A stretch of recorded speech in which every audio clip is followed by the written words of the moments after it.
We all chase that feeling of accomplishment, the diploma, the promotion, the perfect picture. We think the goal is to never stop moving, never pause, or never even fail. We're constantly told, just push through it. But what if I told you my biggest failures weren't moments of collapsing, but moments of surrender? Today, I'm getting really honest about 3 times that I completely failed in life, and I mean truly failed. These failures weren't easy, but they became the essential blueprint for the intentional, focused life that I have now. I now realize that my failures were never a punishment. They were a recalibration. Sometimes the thing you think is your biggest failure is about to become your rocket fuel.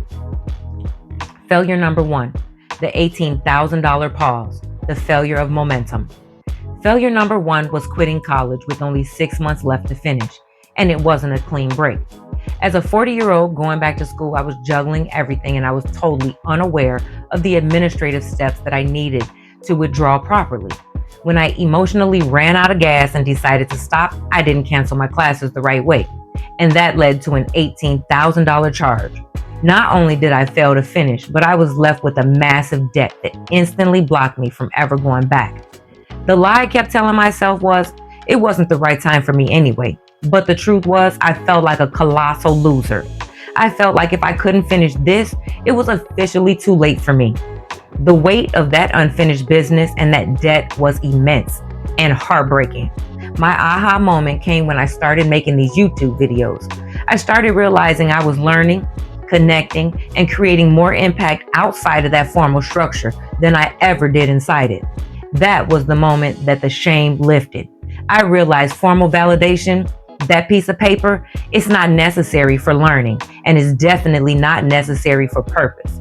My purpose was always available to me, regardless of the debt or the diploma. Lesson number 1, a delay is not a denial. The credentials you seek are often already inside you. Failure number 2, the nail tech dream, the failure of passion. Since I was in grammar school, I saw myself doing nails. It was my passion, my art, my dream. I got the license, I started the business. But then my last child arrived, and the hours required to build that business made the long evenings and the weekends impossible to balance with being the mother that I knew I needed to be. I had to quit, and I didn't handle it well. I was resentful and angry for a very long time. I felt like I was forced to choose, and in choosing my family, I felt like I lost a part of myself, the creative, fulfilled part. I felt like a failure because I had given up on a childhood dream. The real pivot happened when I finally gave myself permission to mourn that dream, but then realized passion is portable.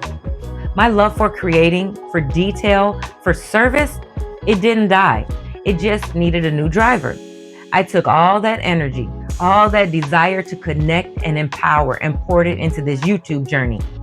The passion I had for making someone feel beautiful with a manicure, I now have for making someone feel powerful with a mindset shift. Lesson number 2, your purpose is not tethered to a specific skill or job. It's an energy that can be channeled into any vessel that feels authentic. Failure number 3, the autopilot parent, the failure of presence. This is the deep one for me, the one that was the most painful to admit. My third failure was living on autopilot when I was raising my kids in my 20s and 30s. I was physically there, yeah, but mentally I was checked out, running on a survival loop. I was so worn out and focused on keeping the ship afloat for everyone else that I failed to be present, both with my children and with myself. The painful realization hit me hard when my last born was a junior in high school. Suddenly, my life began to flash before my eyes, and I felt this terrifying emptiness. I felt like I had given my whole life to everyone else, and it was nothing left for me. I was lost, confused, sad, and wore the hell out, to be honest. The intense regret of those autopilot years became the rocket fuel for my change, though. I didn't release that autopilot until about 2 years ago, and my YouTube journey is a direct result of that awakening.